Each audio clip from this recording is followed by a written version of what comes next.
فاتح بیت المقدس سلطان صلاح الدین ایوبی رحمۃ اللہ علیہ۔ قسط نمبر 4۔ رات کا وقت تھا۔ ناجی اپنے کمرے میں دو متعدد جونیئر کمانڈروں کے ساتھ بیٹھا شراب پی رہا تھا۔ دو ناچنے والیاں ہلکی ہلکی موسیقی پر مستی میں ناگنوں کی طرح مسحور کن اداؤں سے رقص کر رہی تھیں۔ ان کے پاؤں میں گھنگرو نہیں تھے، ان کے جسموں پر کپڑے صرف اس قدر تھے کہ ان کے ستر ڈھکے ہوئے تھے۔ اس رقص میں ہمار کا تاثر تھا۔ دربان اندر آیا اور ناجی کے کان میں کچھ کہا۔ ناجی جب شراب اور رقص کے نشے میں محو ہوتا تھا تو کوئی اندر داخل ہونے کی جرأت نہیں کر سکتا تھا۔ صرف ناجی کو معلوم تھا کہ وہ کون سا کام ہے جس کے لیے ناجی شراب و شباب کے محفل سے اٹھا کرتا ہے، ورنہ وہ اندر کی جرأت نہیں کرتا تھا۔ اس کی بات سنتے ہی ناجی باہر نکل گیا۔ وہاں سوڈانی لباس میں ملبوس ایک ادھیڑ عمر کا آدمی تھا، اس کے ساتھ ایک جوان لڑکی تھی۔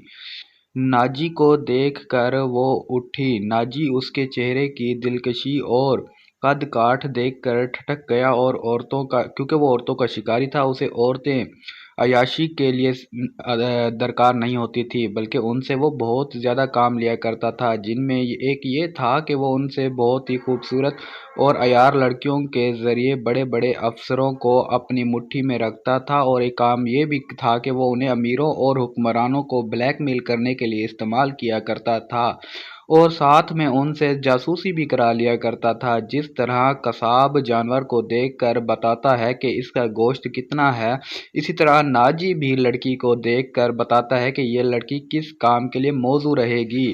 لڑکیوں کے بیوپاری اور بردہ پوش اکثر مال ناجی کے پاس ہی لایا کرتے تھے۔ یہ آدمی بھی ایسے ہی بیوپاریوں میں سے ہی لگتا تھا۔ لڑکی کے مطابق اس نے بتایا کہ لڑکی تجربہ کار ہے، ناچ بھی سکتی ہے اور پتھر کو زبان کے میٹھے پن کی وجہ سے پانی میں تبدیل بھی کر سکتی ہے۔ ناجی نے اس کا تفصیلی انٹرویو لیا۔ وہ اس فن کا ماہر تھا۔ اس نے رائے قائم کی کہ جس کام کے لیے وہ اس لڑکی کو تیار کر رہا ہے، تھوڑے سے ٹریننگ کے بعد یہ لڑکی اس کام کے لیے موزوں ہوگی۔ بیوپاری قیمت وصول کر کے چلا گیا۔ ناجی اس لڑکی کو لے کر اپنے کمرے میں لے کر چلا گیا، جہاں اس کے ساتھی رقص اور شباب سے دل بہلا رہے تھے۔ اس نے لڑکی کو نچانے کے لیے کہا، اور جب لڑکی نے اپنا چوگا اتار کر اپنے جسم کو دو بل دیے تو ناجی اور اس کے ساتھی تڑپ اٹھے۔ پہلے ناچنے والیوں کے رنگ پیلے پڑ گئے کیونکہ ان کی قیمت کم ہو گئی تھی۔ ناجی نے اس وقت محفل برخاست کر دی اور لڑکی کو پاس بٹھا کر سب کو باہر نکال دیا۔ لڑکی سے نام پوچھا تو اس نے زکی بتایا۔ ناجی نے کہا، زکی، تم کو یہاں لانے والے نے بتایا ہے کہ تم پتھر دل کو بھی پانی میں تبدیل کر سکتی ہو۔ میں تمہارا یہ کمال دیکھنا چاہتا ہوں۔ وہ پتھر کون ہے؟ زکی نے سوال کیا۔ ناجی نے کہا، وہ سالار اعظم بھی ہے، سلطان صلاح الدین ایوبی۔ زکی نے پوچھا، ہاں، اگر تم اس کو پانی میں تبدیل کر دو تو میں اس کے وزن جتنا سونا تمہارے قدموں میں رکھ دوں گا۔ وہ شراب تو پیتا ہوگا؟ زکی نے پوچھا۔ نہیں، شراب، ناچ گانا، تفریح سے وہ اتنی ہی نفرت کرتا ہے جتنی ایک مسلمان خنزیر سے کرتا ہے۔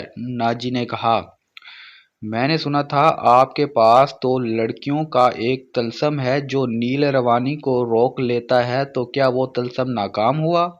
زکی نے پوچھا۔ میں نے ابھی تک ان کو آزمایا نہیں ہے۔ یہ کام تم کر سکتی ہو۔ میں تم کو سلطان کی عادتوں کے بارے میں بتا دوں گا۔ ناجی نے کہا، کیا آپ اسے زہر دینا چاہتے ہیں؟ زکی نے پوچھا۔ نہیں، ابھی نہیں۔ میری اس کے ساتھ کوئی دشمنی نہیں، میں بس یہ چاہتا ہوں کہ وہ ایک بار کسی تم جیسی لڑکی کے جال میں پھنس جائے، پھر میں اسے اپنے پاس بیٹھ کر شراب پلا سکوں۔ اگر اس کو قتل کرنا مقصود ہوتا تو میں یہ کام شیشن سے آسانی کے ساتھ کرا سکتا تھا۔ ناجی نے جواب دیا، یعنی آپ سلطان سے دشمنی نہیں، دوستی کرنا چاہتے ہیں؟ ذکی نے کہا۔ اتنا پرجستہ جملہ سن کر ناجی لڑکی کو چند لمحے غور سے دیکھتا رہا۔ لڑکی اس کے توقع سے زیادہ ذہین تھی۔ ہاں ذکی، ناجی نے اس کے نرم و ملائم بالوں پر ہاتھ پھیرتے ہوئے کہا، میں اس کے ساتھ دوستی کرنا چاہتا ہوں، ایسی دوستی کہ وہ میرا ہم نوا اور ہم پیالہ بن جائے۔ آگے میں جانتا ہوں کہ مجھے اس سے کیا کام لینا ہے، ناجی نے کہا اور ذرا سوچ کر بولا، لیکن میں تمہیں یہ بھی بتا دوں کہ ایک جادو سلطان کے ہاتھوں میں بھی ہے۔ اگر تمہارے حسن پر اس کے ہاتھ کا جادو چل گیا تو میں تمہیں زندہ نہیں چھوڑوں گا۔ اگر تم نے مجھے دھوکہ دیا تو تم ایک دن سے زیادہ زندہ نہیں رہ سکو گی۔ سلطان صلاح الدین ایوبی تم کو موت سے نہیں بچا سکے گا، تمہاری زندگی اور موت میرے ہاتھوں میں ہے۔ اگلی قسط اگلی ویڈیو میں دیکھیں، اور اس ڈرامے، اس کہانی، اس سٹوری کا مکمل واقعہ سننے کے لیے ہمارا چینل سبسکرائب کر لیں۔ شکریہ۔